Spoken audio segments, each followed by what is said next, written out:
Chers amis, aujourd'hui je vous emmène dans un endroit où il y a beaucoup d'eau. Donc c'est Takamaka. Bien sûr c'est la rivière des Marsouins, c'est du côté de Saint-Benoît.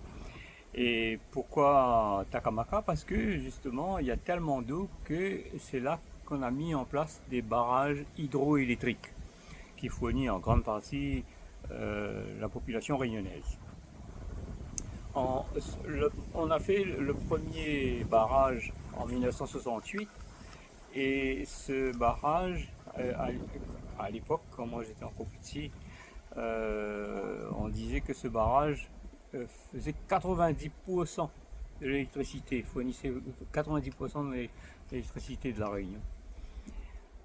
Malheureusement ou heureusement, avec la population qui augmente de jour en jour, et ben, on a fait un deuxième, on a fait ce qu'on appelle Takamaka 2. Takamaka 2 un peu plus haut, un barrage encore plus gros. Hein. Par exemple, le premier, il fait 44 mètres et l'autre, il doit faire plus de 50 mètres. Mais avec, au lieu de 15 mètres de haut, plus de 25 mètres de haut.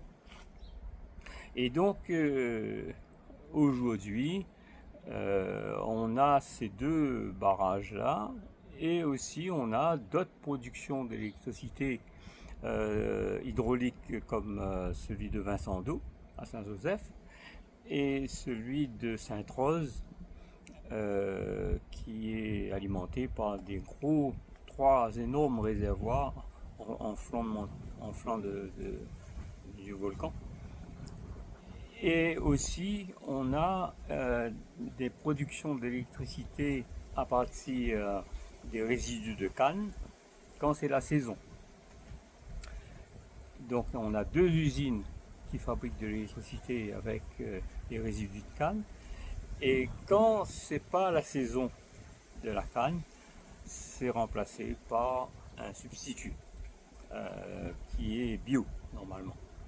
C'est pour ça que je préfère ne pas citer de nom exactement parce que c'est nouveau, je ne sais pas exactement, je sais que c'est quelque chose de bio qui remplace, puisque avant c'était du charbon, charbon de terre.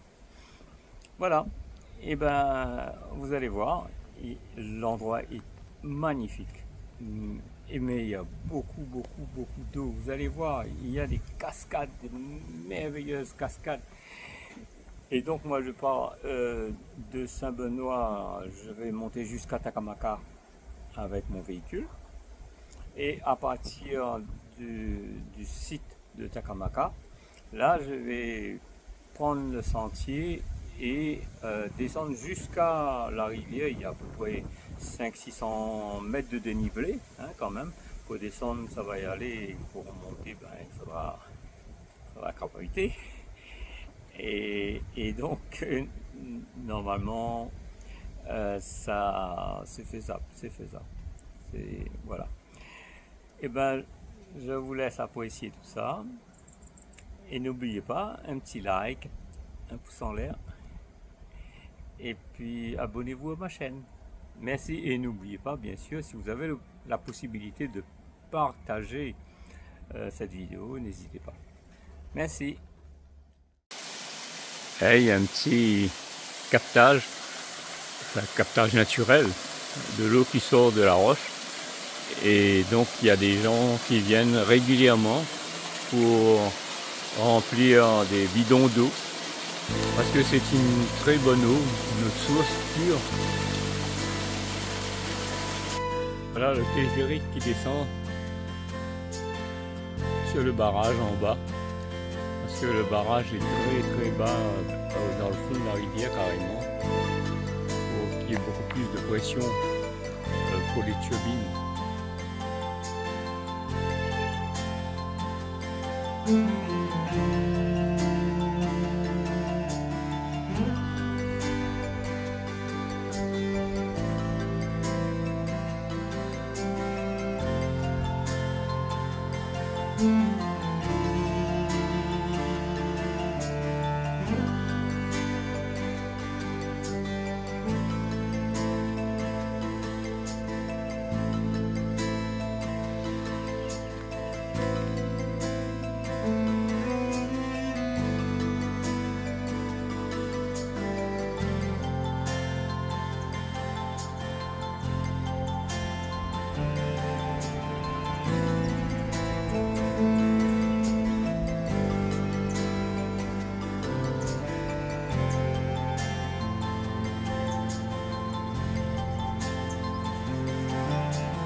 Voilà, c'est le point de départ du sentier.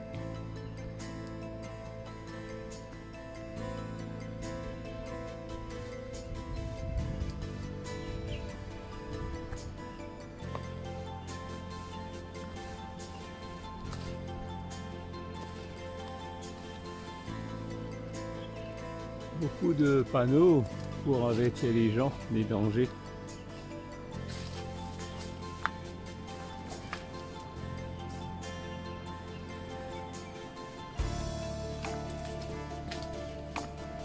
On va y aller, on va voir si le sentier est praticable. Là, c'est tout de suite après le cyclone. On verra bien.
Oh mes amis, regardez-moi ça.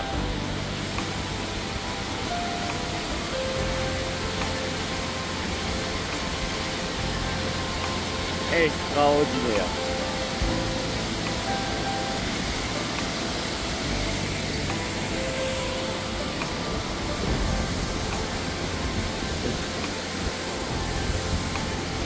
Et ça va déjà dans le premier barrage.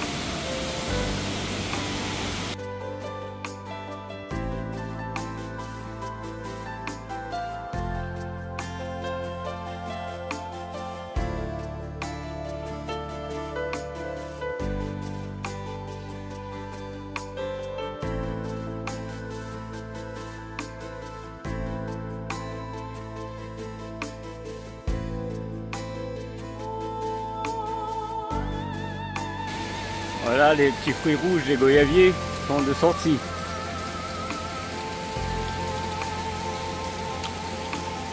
Bourré de vitamines, tout ça.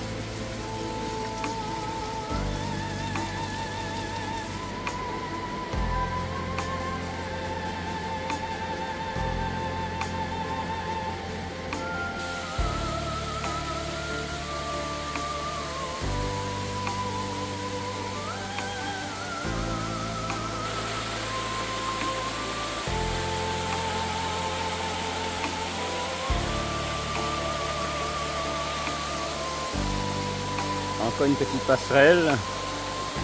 Que d'eau, que d'eau.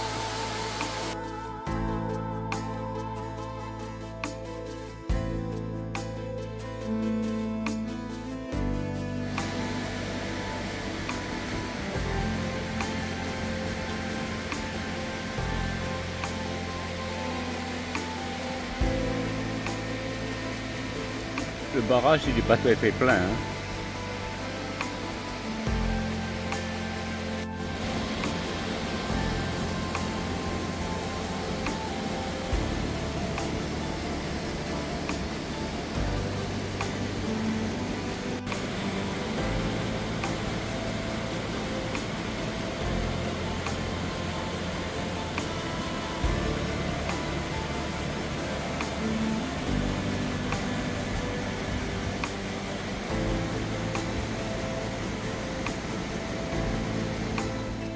Les amis, je voulais boire un petit café chaud à côté dans le fond de la rivière.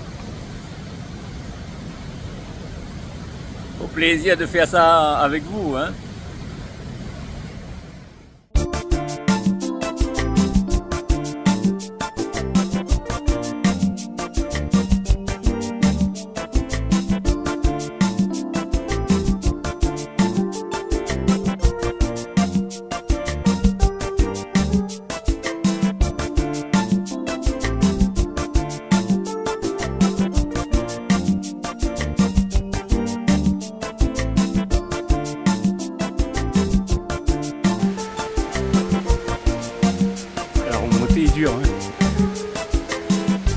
On a dû faire au moins 300-400 mètres de dénivelé en descente. Mais il faut refaire le chemin inverse maintenant.